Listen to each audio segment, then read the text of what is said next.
Paul had always taken pride in his strength. Even in his 50s, he could lift grocery bags in one trip, carry his grandson on his shoulders, and split firewood behind the cabin without losing his breath. But as he edged past 60, something changed. It didn't happen overnight. First, he noticed he couldn't get out of a chair as quickly. Then yard work left him sore for days. His arms, once firm and solid, began to feel softer. His legs tired after just a walk to the mailbox. The worst part wasn't just the physical fatigue. It was the growing sense that he was slipping into something permanent.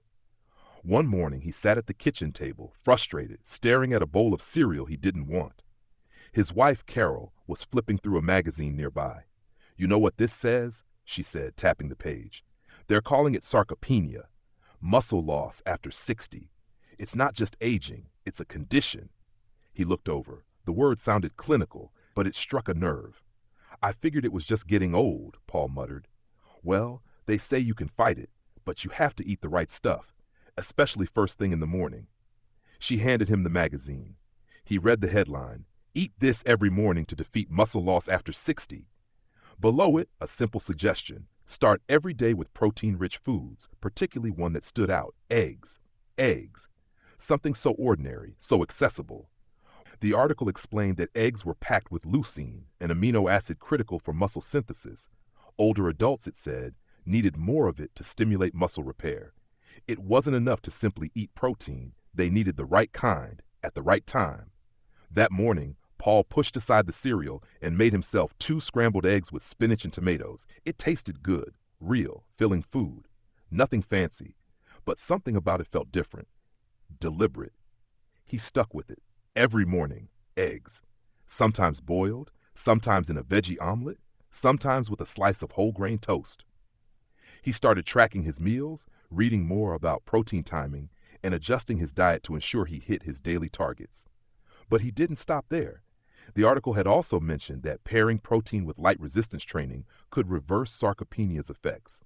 Paul began small, using resistance bands, doing bodyweight squats while holding onto the kitchen counter, and walking every morning around the neighborhood. The change was slow, almost unnoticeable at first, but after 3 weeks he realized something. He was sleeping better. His legs didn't ache after a walk. He could carry his grandson again without needing to sit down 5 minutes later. His arms regained a little definition, and he wasn't as winded after chores. Carol noticed too. "You've got that old spring back," she teased one day as he playfully lifted her off the ground. "It's the eggs," he said with a grin. In truth, it wasn't just the eggs, but they had started it all. They had replaced empty carbs in the morning with something powerful. They reminded him every day that muscle wasn't just for the young. It was for anyone willing to earn it. Paul began sharing his routine with other men at the community center. Most of them had similar complaints: weakness, fatigue, stiffness. They were surprised to hear how much could be changed by breakfast. Soon, others followed suit.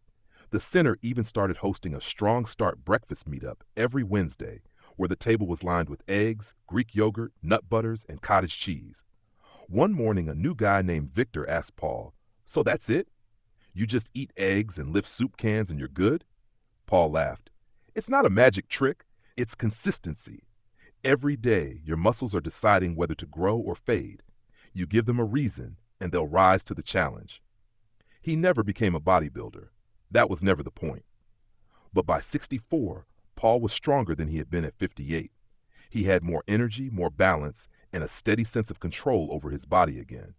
Sarcopenia was no longer some invisible thief stealing his strength. It was a challenge he had learned to face. One crisp fall morning, he stood outside his cabin, splitting firewood once more. The axe came down clean, the wood cracking sharp and easy. Behind him, Carol called out that breakfast was ready. He smiled. He knew what would be on the table. Eggs, of course. And after all this time, he still wasn't tired of them, because they weren't just food anymore. They were the start of something. A symbol, a simple act of defiance against decline, a way to greet every day with strength, one forkful at a time.